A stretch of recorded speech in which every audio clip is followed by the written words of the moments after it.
So, how do you feel and what's your name? My name is Katrina and I'm feeling very excited because now we will have like some kind of discussion, I think. And I think that I will hear very interesting arguments about our topic. Okay, and where are you from? I'm from Latvia.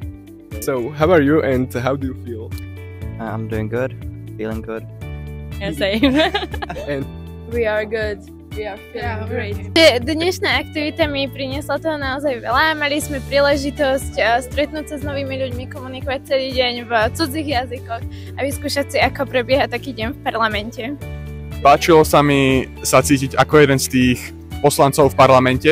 Som hrozne rada, že som si mohla vyskúšať konverzovať takto v angličtine. Bola som najprv nerozhodná, či tu mám ísť alebo nie, ale neľutujem.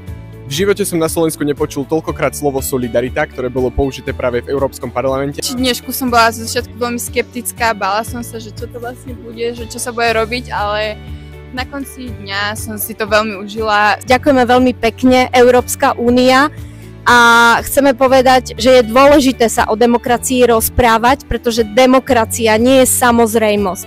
A za demokraciu musíme všetci bojovať a my ako učitelia musíme žiakom ukázať, že demokracia je pre ich život dôležitá. Preto spoločne bojujme za demokraciu.